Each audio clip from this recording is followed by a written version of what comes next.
Baik, Shalom. Perkenalkan, nama saya Natalia Melisa Tolasik, NIM 22190194. Di sini saya akan mempresentasikan kasus mengenai pelanggaran etika bisnis. Kasus yang pertama yaitu mengenai Melinda yang memalsukan tanda tangan nasabah. Yang pertama, analisis permasalahannya. Melinda dia bekerja sebagai Senior Relation Manager di Citigold Citibank, cabang Landmark, Jakarta Selatan. Dia ditugaskan menangani nasabah yang menggunakan produk Citigold. Akal jahatnya itu muncul saat ia dipercaya mengemban jabatan itu. Dengan wewenang yang dimiliki, dia ternyata membobol sebanyak 34 rekening milik nasabah Citigold. Nilai uang yang diambil dari para nasabahnya mulai dari puluhan juta sampai miliaran rupiah. Supaya nasabahnya tidak curiga, Melinda memperlakukan mereka dengan sangat baik ketika mereka bertandang ke kantornya.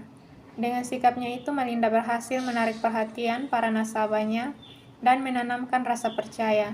Melinda melakukan aksinya dengan cara pemindah bukuan dan pentransferan dana tanpa ada perintah atau permintaan dari pemilik rekening. Caranya dengan meminta tanda tangan sang nasabah pada formulir transfer yang masih kosong, atau formulir itu ditandatangani sendiri oleh Melinda. Selain itu, Melinda juga mengisi formulir transfer dengan data palsu seperti nama nasabah, penerima, nominal uang, sampai isi berita transfer. Setelah semuanya lengkap, Melinda lantas mengirim formulir itu kepada teller di Citibank. Teller kemudian memproses dan rekening ini Melinda pun terisi dari uang yang dicuri milik para nasabahnya. Selain dikirim ke rekening pribadi, Melinda juga mengirim uang itu ke saudara kandungnya yaitu Fiska Lovitasari dan Andika Gumilang yang saat itu menjadi suami sirinya. Sepak terjang Melinda mulai terendus pada 2010. Saat itu sejumlah nasabah Citigold melapor ke pihak bank soal kejanggalan transaksi yang mereka alami. Mereka merasa tidak pernah menarik uang dalam jumlah tertentu dalam catatan rekening mereka. Citibank kemudian melakukan audit internal sehingga terungkap bahwa ternyata Melinda adalah biang keladi pembobolan rekening nasabah itu. Akhirnya tindakan tersebut dilaporkan ke polisi pada tanggal 31 Maret 2011. Aksi kejahatan sekian lama membobol rekening nasabah Melinda pun akhirnya terbongkar. Penyidik lantas menyita sejumlah harta milik Melinda dan kerabat serta suami sirinya yang diduga hasil pencucian uang dari tindak kejahatan perbankan itu. Setelah itu Melinda menggaruk uang 34 nasabah dengan total senilai 46,1 miliar rupiah. Selain kejahatan perbankan yang dilakukan, kehidupan pribadi Melinda turut disorot. Jaksa sempat menuntut Melinda dengan hukuman 13 tahun penjara dan denda sebesar 10 miliar rupiah. Namun hakim menjatuhkan vonis 8 tahun penjara dengan nilai pidana denda yang sama, serta sejumlah aset Melinda termasuk 2 mobil Ferrari disita dan diberikan kepada Citibank cabang Landmark Jakarta Selatan. Namun, Melinda mengajukan banding ke Pengadilan Tinggi DKI Jakarta sampai ke Mahkamah Agung. Namun upaya banding yang diajukan Melinda kandas, malah MA memperberat hukuman subsidiar Melinda diperberat dari 3 bulan menjadi 1 tahun penjara. Solusi permasalahan. Dalam kasus ini Melinda melakukan banyak pemalsuan tanda tangan yang tidak diketahui oleh nasabah tersebut. Dalam kasus ini, ada salah satu prinsip yang telah dilanggar, yaitu prinsip tanggung jawab profesi. Di sini Melinda juga melanggar prinsip integritas karena tidak memelihara dan meningkatkan kepercayaan nasabah. Maka solusi untuk kasus ini adalah yang pertama, memperkuat penegakan hukum. Jika jaksa, polisi, ataupun hakim masih kotor, maka penegakan hukum sulit diwujudkan.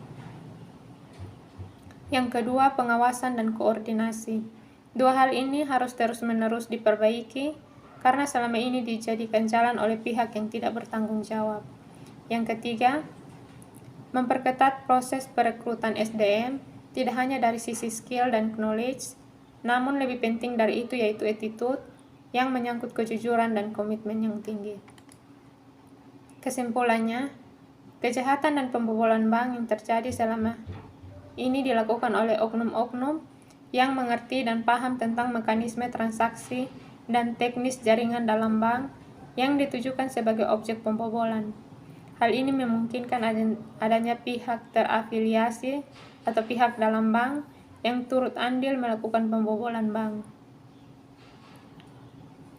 Pihak-pihak yang melakukan pembobolan bank tersebut menggunakan modus operandi mulai dari pemalsuan dokumen, pembukuan ganda, penggelapan uang nasabah, mekanisme transfer dana hingga pemanfaatan atau penyalahgunaan prosedur mekanisme LNC. Konsep tindak pidana korporasi menurut aturan hukum di Indonesia khususnya yang berkaitan dengan hukum pertanggungjawaban dalam hal pembobolan bank telah berlaku dan dapat diterapkan dalam sistem peradilan di Indonesia. Bentuk pertanggungjawaban korporasi menurut undang-undang dalam upaya memberikan perlindungan bagi nasabah yang mengalami kerugian atas dibobolnya dana pada rekening dapat dilakukan secara non-litigasi dan secara litigasi. Secara non-litigasi melakukan pelaporan kepada Lembaga Mediasi Perbankan Indonesia, sedangkan secara litigasi melalui jalur pengadilan. Yang berikut saran. Berdasarkan hasil penelitian di atas, maka penulis dapat memberikan beberapa saran sebagai berikut. Yang pertama, pihak bank diharapkan untuk meningkatkan sistem keamanan dalam aplikasi perbankan digital, serta melakukan pemblokiran situs-situs ilegal yang meniru situs resmi untuk mencegah terjadinya peningkatan kasus pembobolan melalui perbankan digital yang dilakukan oleh pihak-pihak yang tidak bertanggung jawab. Selain itu, bank diharapkan untuk lebih giat dalam memberikan sosialisasi kepada nasabah, baik mengenai keamanan data pribadi maupun produk-produk resmi bank. Pihak nasabah diharapkan dapat lebih berhati-hati dalam mengakses segala hal yang berkaitan dengan transaksi elektronik, serta menambah wawasan mengenai keamanan data pribadi dan informasi mengenai bank yang digunakan. Kasus yang berikut, kasus yang kedua yaitu kasus Mulyana Wekusuma sebagai seorang anggota KPU. Yang pertama, analisis permasalahannya. Kasus ini terjadi sekitar tahun 2004. Mulyana Wekusuma sebagai seorang anggota KPU diduga menyuap anggota BPK yang saat itu akan melakukan audit keuangan terkait pengadaan logistik pemilu. Logistik untuk pemilu yang dimaksudkan yaitu kotak suara, surat suara, amplop suara, tinta, dan teknologi informasi. Setelah dilakukan pemeriksaan, Badan dan BPK meminta dilakukan penyempurnaan laporan. Setelah dilakukan penyempurnaan laporan, BPK sepakat bahwa laporan tersebut lebih baik dari sebelumnya, kecuali untuk informasi teknologi. Untuk itu, maka disepakati bahwa laporan akan diperiksa kembali 1 bulan setelahnya. Seperti halnya kasus yang terjadi pada Mulyana Wekusuma sebagai seorang anggota KPU, diduga menyuap anggota BPK yang saat itu akan melakukan audit keuangan terkait pengadaan logistik pemilu. Mulyana ditangkap karena bermaksud melakukan penyuapan kepada anggota tim auditor BPK yakni Salman Hairiansyah. Dalam penangkapan tersebut, tim intelijen KPK bekerjasama dengan auditor BPK. Salah satu pihak berpendapat auditor yang bersangkutan yakni Salman telah berjasa mengungkap kasus ini, sedangkan pihak lain berpendapat bahwa Salman tidak seharusnya melakukan perbuatan tersebut karena hal tersebut akan melanggar kode etik akuntan. Terdapat 3 lembaga yang ada pada kasus ini yaitu KPU, BPK, dan juga KPK.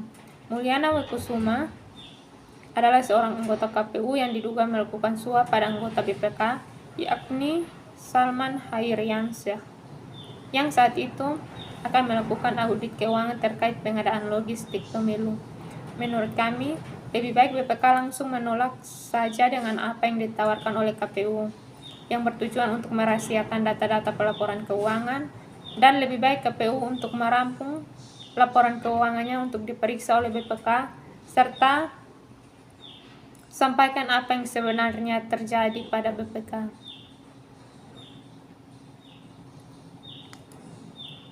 Solusi permasalahannya, untuk meminimalisasi pelanggaran kode etik, hukum, dan perilaku penyimpangan, seharusnya setiap angkutan publik dan KAP harus tahu kewajibannya seperti yang pertama, bebas dari kondisi atau fraud, ketidakjujuran dan kelalaian, serta menggunakan kemahiran jabatannya dalam menjalankan tugas profesinya. Yang kedua, menjaga kerahasiaan informasi atau data. Yang ketiga, mempunyai staf atau tenaga auditor yang profesional dan memiliki pengalaman yang cukup. Dan yang keempat, memiliki kertas kerja audit atau KKA dan mendokumentasikannya dengan baik. Kesimpulan dari kasus ini, sisi independensi atau objektivitas auditor BPK sangat tidak diragukan lagi berdasarkan pada prinsip kehati-hatian. Auditor BPK telah secara serampangan menjalankan profesinya sebagai seorang auditor BPK. Yang seharusnya dilakukan adalah bahwa dengan standar teknik dan prosedur pemeriksaan, auditor BPK harus bisa secara cermat, objektif, dan benar-benar mengungkapkan bagaimana aliran dana tersebut masuk ke KPU dan bagaimana dana tersebut dikeluarkan atau dibelanjakan. Dengan teknik dan prosedur yang juga telah diatur dalam profesi akuntan, pasti akan terungkap hal-hal negatif, termasuk dugaan korupsi jika memang terjadi. Yang pertama, saran untuk pelaku. Sudah banyak kasus-kasus penyuapan di Indonesia, salah satunya kasus Mulyana ini. Untuk itu KPK harus lebih teliti dan dapat mengambil tindakan tegas terhadap pelaku korupsi ini, agar apa yang seharusnya menjadi hak rakyat tidak dimanfaatkan oleh pihak-pihak yang tidak bertanggung jawab. Saran untuk korban. Dalam kasus ini, banyak pihak yang dirugikan. Oleh karena itu, KPK harus mengusut secara tuntas agar tidak terjadi kasus seperti ini dan memberikan hukuman yang seadil-adilnya. Demikian hasil presentasi saya. Sekian dan terima kasih. Shalom.